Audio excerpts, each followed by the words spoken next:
The day Cora Baines opened her front door to three white boys standing in the rain, she was still wearing black. Not the polished black of mourning clothes.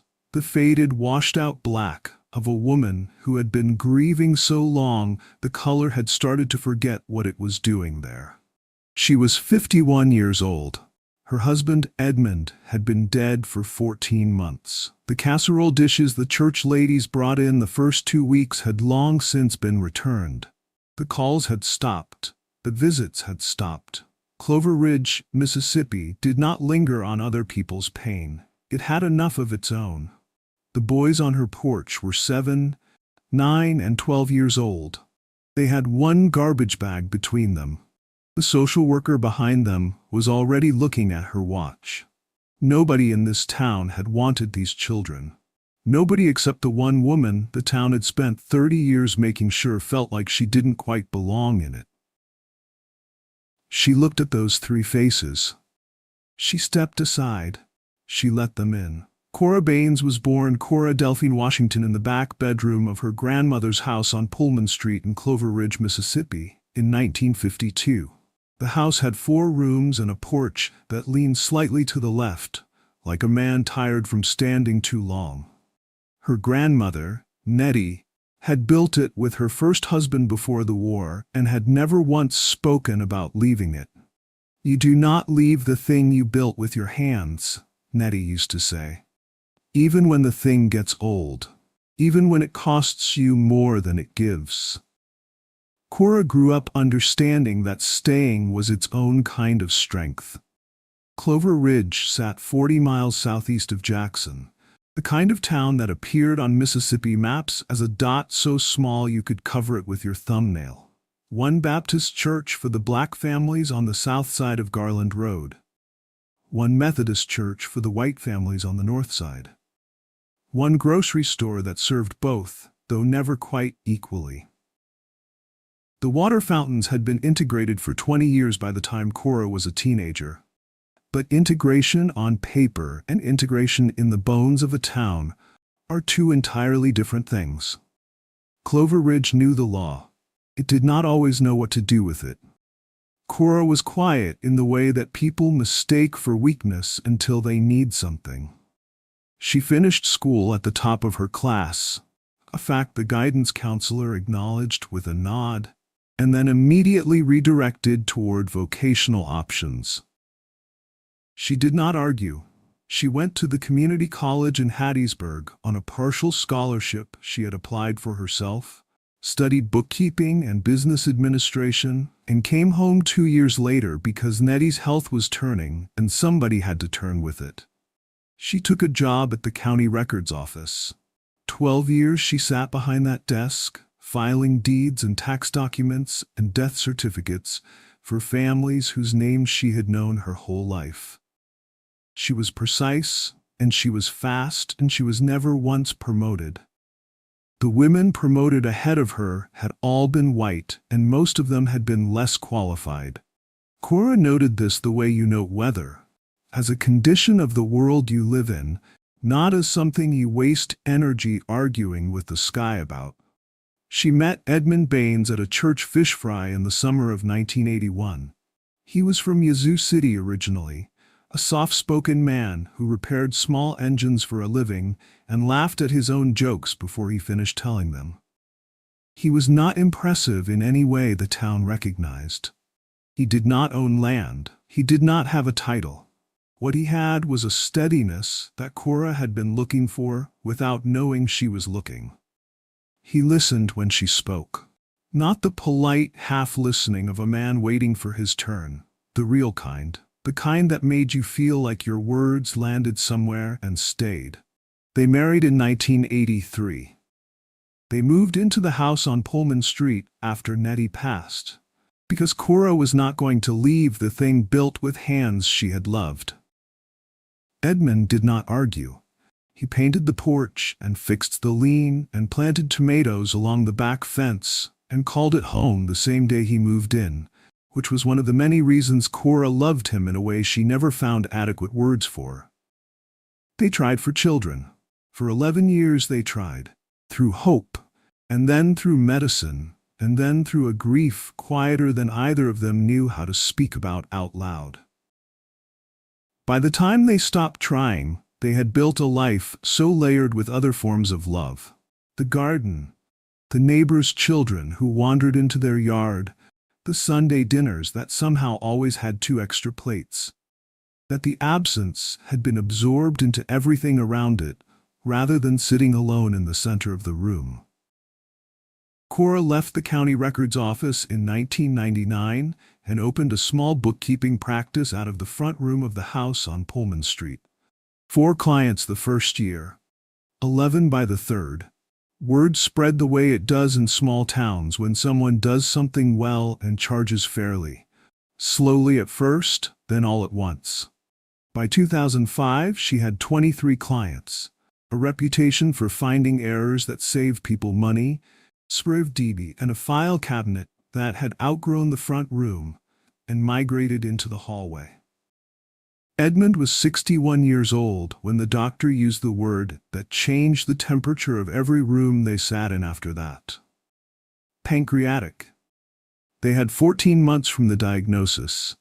Edmund spent 11 of them working in the garden, and 2 of them in the hospital, and 1 of them somewhere between the 2, in a bed they had moved to the living room so he could see the tomatoes through the window. He died on a Tuesday morning in April 2003, with Cora's hand in both of his and the window cracked open so the smell of the garden could come through.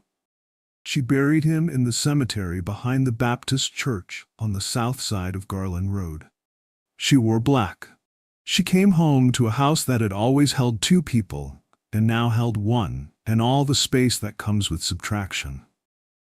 The town showed up for 2 weeks. Casseroles, condolences, the particular choreography of collective mourning that communities perform and then quietly retire from. By the 3rd week, the choreography was over, and Cora was alone in the house on Pullman Street with 23 bookkeeping clients and a garden that needed tending, and 14 months of grief that had nowhere in particular to go.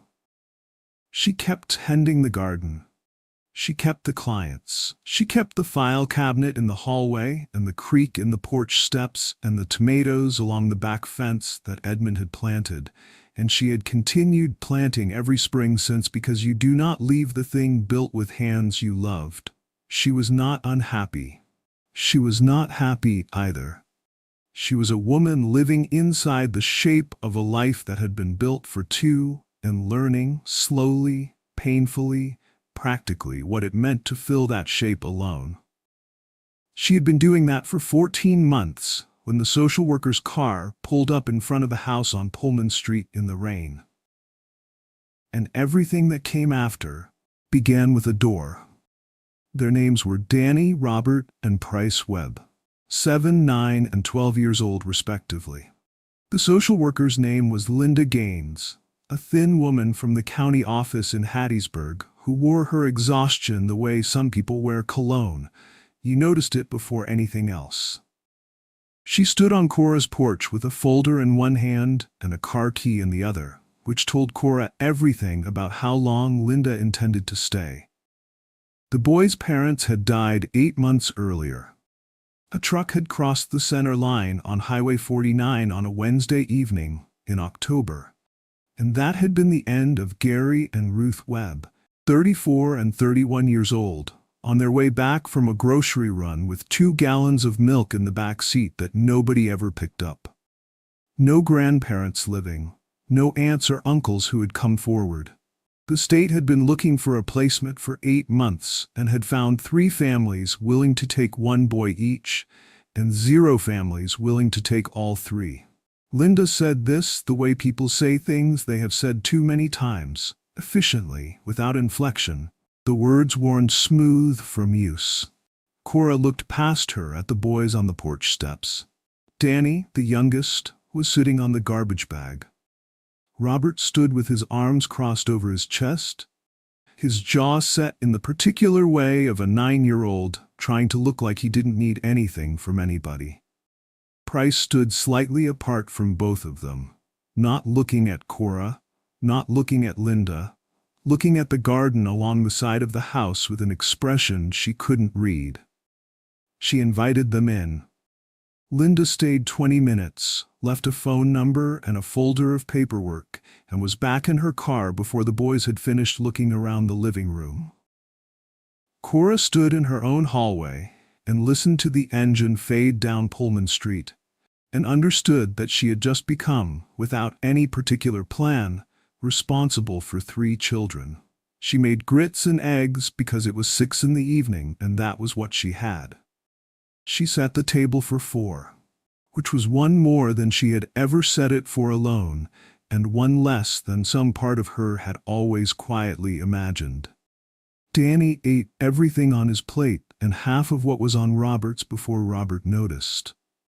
Robert ate standing up with his back against the counter for reasons he did not explain. Price ate slowly and carefully and said thank you when he was finished. The words, formal and precise in the mouth of a 12-year-old who had clearly been taught manners by someone who loved him and was now practicing them in the absence of that person.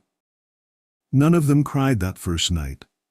Cora understood that they had probably already used up a significant portion of their crying, and what was left had gone somewhere internal, the way grief does when it runs out of room on the outside.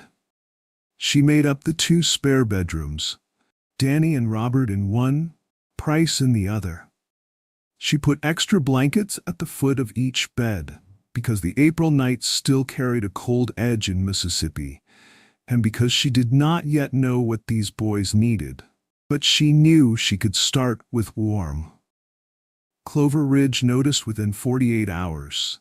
This was not a large town, and Cora Baines was not an invisible woman, and 3 white boys in her yard on a Tuesday morning were not something that went unremarked upon. By Wednesday, it had moved through the south side of Garland Road with a kind of cautious curiosity. By Thursday, it had crossed to the north side, and the curiosity had curdled into something less generous. Dorothy Shivers was the first person to say it out loud to Cora's face. She stopped her in the parking lot of the grocery store on a Friday afternoon, a woman of 67, with the particular confidence of someone who had never once been told that her opinions were unwelcome. "Those boys need to be with their own kind, Cora." She said it quietly, almost gently, the way you say something you believe is so obvious it barely needs saying. "I'm sure you mean well, but this isn't right and you know it." Cora looked at her for a moment, then she put her grocery bag in the trunk of her car and drove home. She did not argue with Dorothy Shivers. She had spent 51 years in Clover Ridge, and she understood that there were conversations worth having and conversations that had already ended before they began. What she did instead was go home and help Danny with the subtraction worksheet he had brought back from his first day at Clover Ridge Elementary, where his teacher had seated him in the back row and had not yet learned his name. The school was the first fight. Cora went to the principal's office on the second week, because Robert had come home with a bruise on his forearm that he said was from falling, and that she did not believe was from falling. The principal, a man named Gerald Pitt, who had been running Clover Ridge Elementary for 16 years, listened to her with the careful blankness of a man who had learned to appear attentive without committing to anything. "We'll look into it," he said. She looked into it herself. She found out from Danny, who told her everything because Danny was 7 and had not yet learned to protect people from the truth, that 2 boys in Robert's class had been calling him names. Not names about Robert. Names about where Robert was living and who he was living with. She went back to Gerald Pitt. She was specific this time. She used the names Danny had given her. She used the word harassment. Gerald Pitt wrote something on a notepad and told her it would be handled. The 2 boys were spoken to. The speaking to lasted 1 afternoon. By the following Monday, things were largely as they had been. Cora understood then that the school was not going to protect these boys. So she did it herself. the only way she knew how, by showing up. She volunteered in the library twice a week. She was at pickup every single day, visible, present, unbothered by the looks from the mothers who had not yet found a way to be rude to her face and were working up to it. She became, without announcing it, immovable. The money was the second fight, and it was quieter and more dangerous than the first. Cora's bookkeeping practice had 23 clients when the boys arrived. Within 4 months, she had 11. The losses came one at a time, each with a different reason. Switching to someone closer to the office, going with a larger firm. One man told her directly, with the flat honesty of someone who considered himself reasonable, that his wife wasn't comfortable anymore. He didn't elaborate on what his wife wasn't comfortable with. He didn't need to. 11 clients was survivable, barely. She had the house paid off, Edmund's small life insurance policy mostly intact, and expenses that she now restructured around what was necessary and nothing else. She stopped replacing things that broke unless they were essential. She grew more of the food they ate. She took on 2 new clients from the south side of town, people who had watched what was happening and decided where they stood. She did not tell the boys about the money. They were 7, 9, and 12 years old. They had already lost enough. She was not going to let them carry this too. Danny found her at the kitchen table one night at 11 o'clock, a Tuesday in November, 8 months after they had arrived. He was supposed to be asleep. He stood in the doorway in his socks with his eyes still half closed and said, "Miss Cora, are we going to have to leave?" She closed the folder she had been sitting with. She looked at him. "Where did you hear that?" He shrugged in the way children shrug when they have heard something they weren't meant to hear and are not going to say where. She got up from the table and walked him back down the hallway to his room and sat on the edge of his bed, the way she had seen Nettie sit on the edge of hers 1,000 times when Cora was small, and the dark felt larger than it should. "You are not going anywhere," she said. "Not tonight. Not next week. Not ever, if I have anything to say about it." Danny looked at her with the eyes of a child performing a calculation, measuring what he wanted to believe against what experience had taught him was usually true. She held his gaze and did not look away. He lay down. She pulled the blanket up. She sat there until his breathing slowed, and then she sat there a little longer, in the dark of a room that had been empty for years and was now full of a sleeping child, and she let herself feel the full weight of what she had taken on and what she had promised and what she intended to keep. Then she went back to the kitchen table and opened the folder again. 6 years passed the way hard years pass, not quickly, not slowly, but with the particular density of time that is too full of survival to be measured in anything other than what got done and what got through. Danny learned to read at grade level by the end of 2nd grade, 2 years behind where he should have been, and 1 year ahead of where the school had quietly decided he would stay. Cora had sat with him at the kitchen table every evening for 14 months, with library books and handwritten flashcards and a patience that did not perform itself, that simply continued night after night until the words stopped being strangers to him. Robert fought less as he got older, not because the anger left but because he found somewhere to put it. Cora had signed him up for the 4-H program at the county extension office in his 2nd year, more out of instinct than strategy, and something in the structure of it, the projects, the competitions, the specific satisfaction of building something with your hands and having it judged on its own merits, had given the anger a shape it could work inside of. He won a regional competition for small engine repair at 14. Edmund would have understood that completely. Price was the one who worried her most and troubled her least. He was the quietest of the 3, the most self-contained, the one who processed everything internally and revealed the results only when he was certain. He read everything he could find. He asked questions that were 2 steps ahead of wherever the conversation was.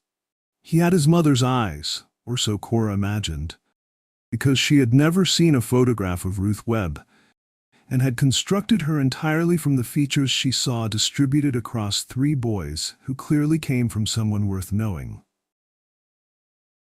Price was 16 when he sat across from Cora at the kitchen table on a Sunday afternoon and told her he wanted to go to college. Not as a wish, as a plan. He had a list. Schools, deadlines, application requirements, estimated costs. He had written it on 3 pages of notebook paper in the small, precise handwriting he had developed somewhere around age 13 and never abandoned. Cora looked at the list for a long time. Then she looked at him. Then she looked at the list again. "How long have you been working on this?" she said. 2 years, he said. She nodded slowly. She did not tell him about the money because he was 16 and he had made a plan on 3 pages of notebook paper over 2 years, and she was not going to be the first thing that stood between him and it. What she did instead was go to bed that night and lie awake doing mathematics in the dark until the numbers either worked or she found a way to make them work. Which is a different thing, but produces the same result if you are stubborn enough. She went to see Reverend Elias Foote the following Monday morning. Elias Foote had been the pastor of Greater Hope Baptist Church on the south side of Garland Road for 22 years. He was 70 years old, built like a man who had done physical labor for the first half of his life, and carried the memory of it in his posture ever since. He drank his coffee black and kept his office door open, and had the particular quality of attention that made people feel, when they sat across from him, that they had his complete and undivided presence, which they did. Cora told him about Price's list. She told him about the other 2 boys and where they were headed.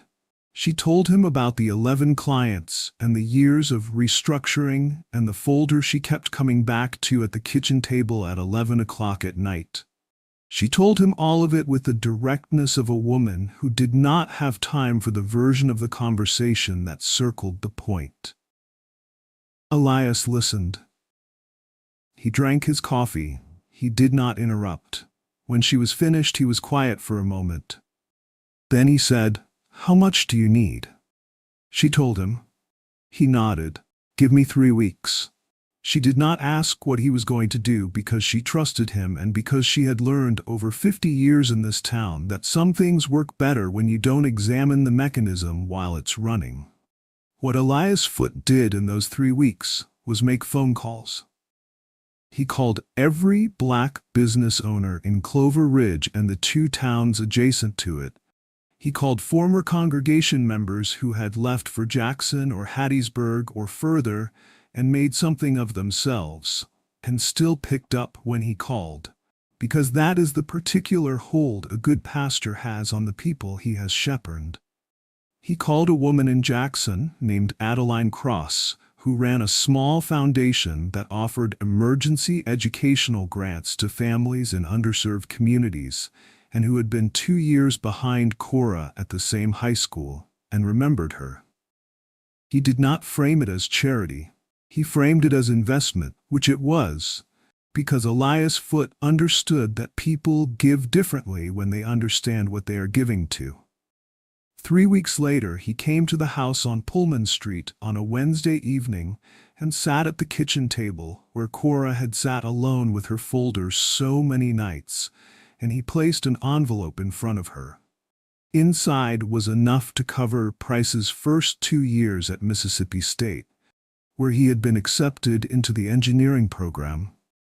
Enough to ensure that when Danny and Robert reached that door, it would not be closed by money.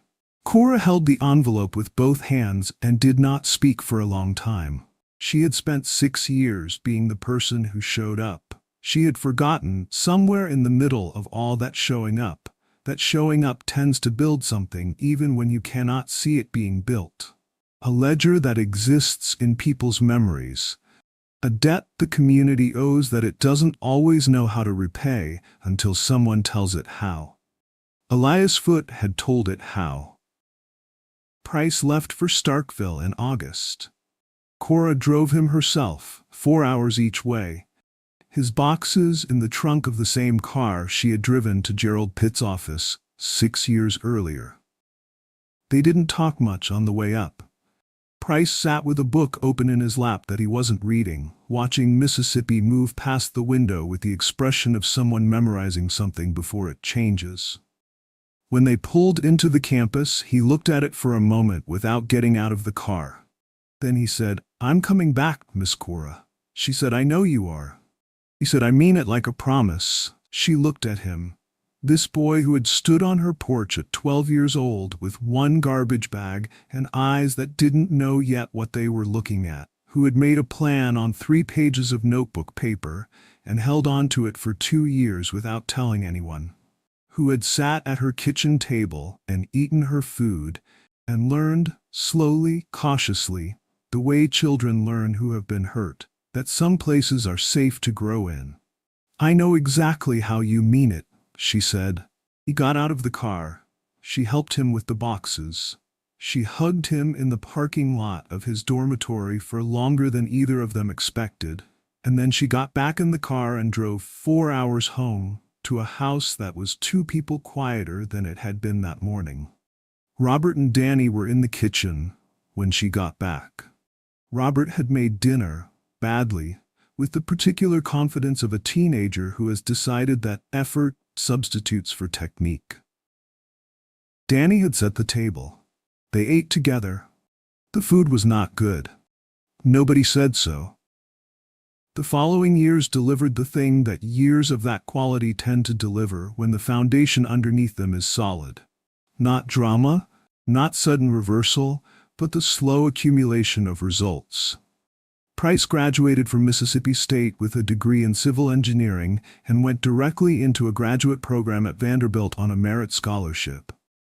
Robert finished school, took his small engine knowledge and the discipline the 4-H program had built in him, and turned it into an apprenticeship with a commercial contractor in Jackson.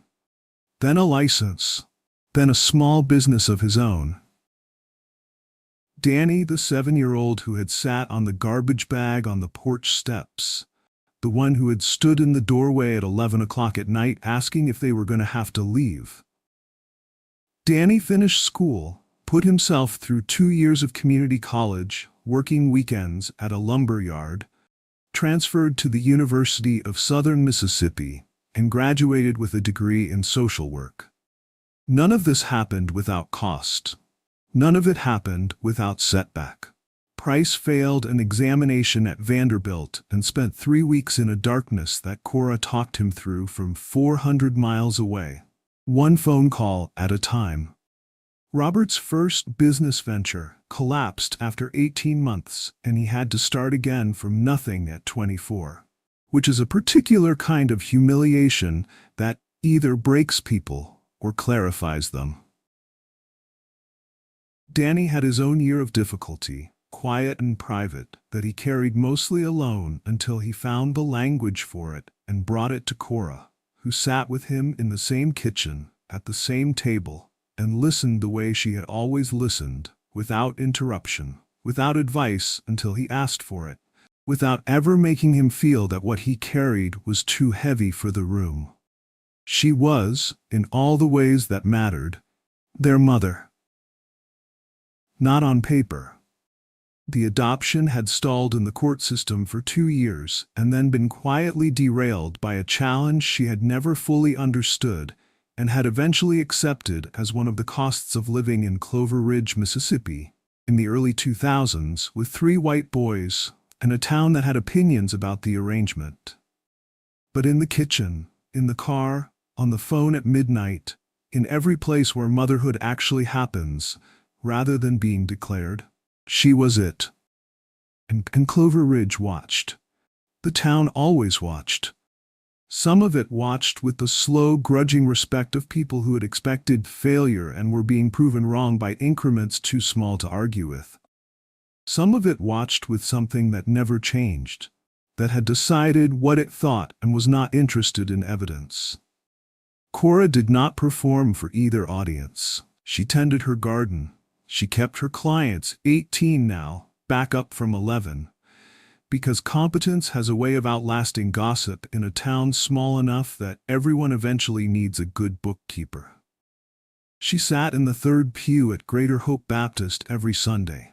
She kept the creak in the porch steps because fixing it felt somehow like changing something Edmund had known. She was 63 years old. The boys were gone and the house was quiet in a new way. Not the subtracted quiet of after Edmund, but the expanded quiet of a place that had held something large and was resting between one chapter and the next. She did not know the next chapter was already on its way back. The first sign was a truck. Not a remarkable truck on its own. A white flatbed, clean, commercial plates. But it parked in front of the house on Pullman Street on a Tuesday morning in October. And two men got out with clipboards and began measuring the porch. Cora came to the door with her coffee and asked them what they thought they were doing on her property. And the younger of the two men handed her an envelope and said, "Ma'am, we were told to give you this before we started." She opened it on the porch. The handwriting inside was prices. That small, precise script she had watched develop over years at her kitchen table. It said 3 sentences. "The porch has been leaning since we got here. We should have fixed it sooner." "Let them work, Miss Cora." She stood there in her housecoat with her coffee going cold and read those 3 sentences 4 times. Then she stepped off the porch, told the men to be careful with the left post because it was original wood, and went back inside. Price arrived 2 days later. He did not come alone. A black SUV pulled up behind the contractor's truck on a Thursday afternoon, and Price stepped out of the passenger side, looking like a version of the 12-year-old who had stood in her garden all those years ago, studying the tomatoes. Same stillness, same quality of attention, but occupying considerably more of the world than that boy had. He was 31 years old. He had spent 4 years building infrastructure for a civil engineering firm in Atlanta that specialized in rural community development, and had spent the last 2 years as a partner in that firm. He had his mother's eyes, Cora had always believed, and he had Edmund's steadiness, which he had absorbed from years at a table with a man who had it naturally and gave it away without knowing he was giving anything. Robert came out of the passenger door behind him. Robert was 29. He had rebuilt his contracting business after the first one failed, and it was now one of the more respected small commercial contractors operating out of Jackson, staffed almost entirely by people he had grown up alongside, several of whom had needed exactly the second chance he understood from the inside. He was broader than Price and louder, and had arrived, Cora noticed, with what appeared to be an unreasonable amount of food in a cooler in the back of the SUV, which was consistent with who he had always been. Danny pulled up behind them in a separate car, a practical sedan with a child seat in the back that Cora had not known about, because Danny had become a father 7 months earlier and had been working up to telling her in person. He was 26, working as a licensed clinical social worker for a family services nonprofit in Hattiesburg, specifically in the division that handled foster placement and family preservation. He had chosen that work the way people choose the thing that hurt them most. Carefully, purposefully, because he understood it from a place that no degree program could replicate, and because he had decided, somewhere along the way, to make the system better from the inside, rather than simply survive it from the outside. Cora stood on the half-repaired porch and looked at these 3 men standing in the yard on Pullman Street, and did not say anything for long enough that Robert asked if she was all right. "I am so far past all right," she said, "that I don't have a word for it." They went inside. Robert unpacked the cooler. The kitchen filled with noise in the way it had filled with noise when they were boys, overlapping, unhierarchical, everyone talking at a volume calibrated for a larger space than the room they were in. Cora sat at the kitchen table and watched it happen, and felt, moving through her, the particular quality of joy that is indistinguishable from grief, because it is made of the same material, love that has traveled a very long distance and arrived. They told her over dinner. Price laid it out because Price had always been the one who made plans on paper and then waited until he was certain before he spoke. He had been working on this for 14 months. He had brought Robert in 8 months ago and Danny 4 months ago. And they had agreed, all three of them, that they were going to tell her together, at the table, in the house on Pullman Street, because that was where everything real had happened, and it was the only place that felt right for this. What they had built, quietly, over 14 months, was a community development initiative called the Webb Baines Project. The name had not been negotiated. All three of them had arrived at it independently, and when Price said it out loud, the first time in a conference room in Atlanta, Robert and Danny had not argued because there was nothing to argue about. Webb for who they came from, Baines for who had kept them. The project had 3 components. Price had designed and secured funding for the construction of 12 affordable single-family homes on the vacant land at the south end of Garland Road, land that had been sitting in municipal limbo for 11 years. Because nobody with the resources to develop it had seen a reason to. Price had seen a reason. He had spent 8 months navigating the county planning office, the state housing authority, and 2 federal grant programs with the patience of a man who had learned patience at a kitchen table in Mississippi and never forgotten the lesson. Robert's contracting company was building them. He had moved his crew to Clover Ridge for the duration, which was 4 months of work, which was 4 months of wages paid to 21 people, 11 of whom were from Clover Ridge itself, and several of whom had never in their working lives been hired for something this visible, on a street, this central to the town they grew up in. Danny had partnered with his nonprofit to establish a family resource office inside one of the completed homes. A permanent, staffed presence offering foster family support, kinship care navigation, and emergency placement assistance for the surrounding 3 counties. He had written the grant himself. He had named the program after no one, because he believed the work should speak without a nameplate, which was itself something he had learned from a woman who had spent 6 years being immovable without ever once announcing it. Cora sat with all of this for a long time. The table was the same table. The chairs were the same chairs.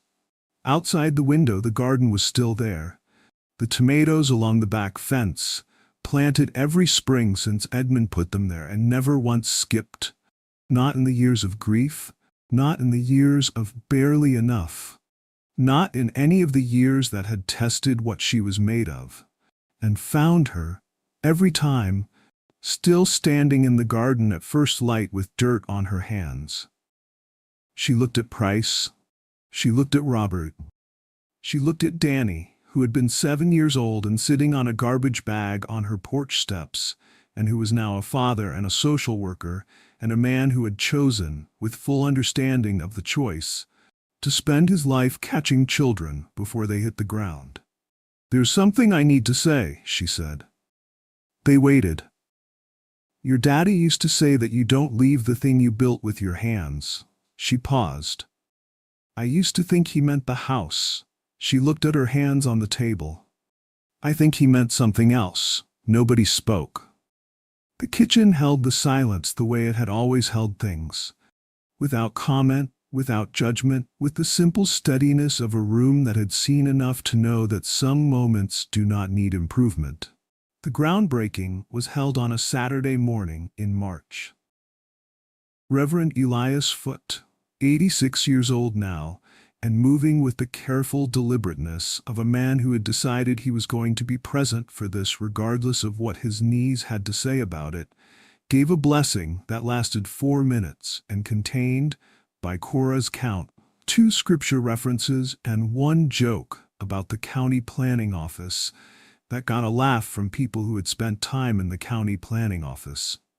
The turnout was not what Clover Ridge had seen before for something on the south side of Garland Road. There were faces Cora recognized from the north side, not all of them, not even most of them, but some. Dorothy Shevers was not among them.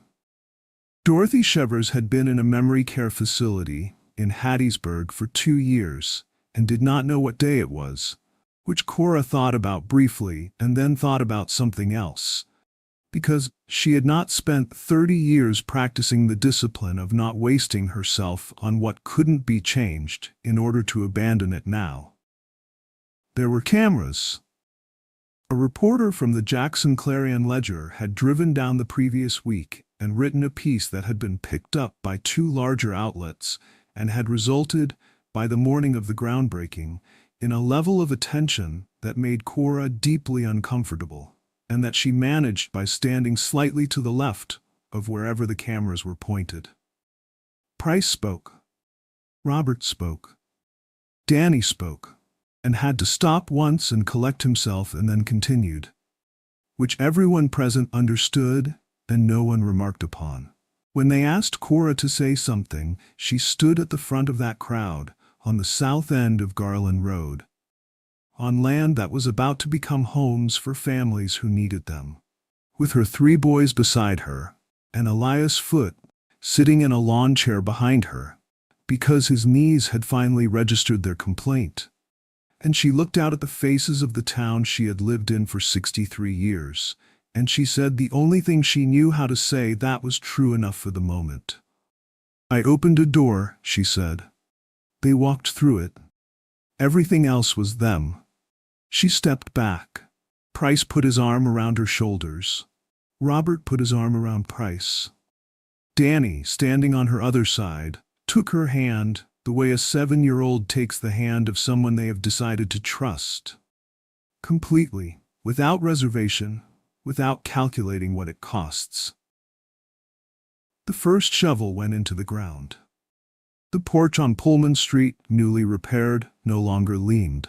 The tomatoes along the back fence would be planted again in 6 weeks, same as every spring, because some things are not habits. They are promises made to people you loved, kept by people who understand that love is not a feeling that fades when its object is gone, but a practice that continues in the hands of whoever is willing to keep doing it. Cora Baines had been willing. That had been in the end the whole of it. And it had been, in the end, enough. The people who show up for you when you have nothing are not accidents. They are the answer to a question the world keeps asking about what human beings are capable of when nobody is watching, and there is nothing in it for them. Cora opened a door in the rain to 3 boys nobody wanted. 20 years later, they came back and built homes for families who needed them, on the same road that had spent 30 years making sure she knew she wasn't quite welcome on it. If someone showed up for you when the world had decided to look the other way, send this to them, not because they need to hear it, because they deserve to know you still remember. Subscribe. We'll see you in the next one.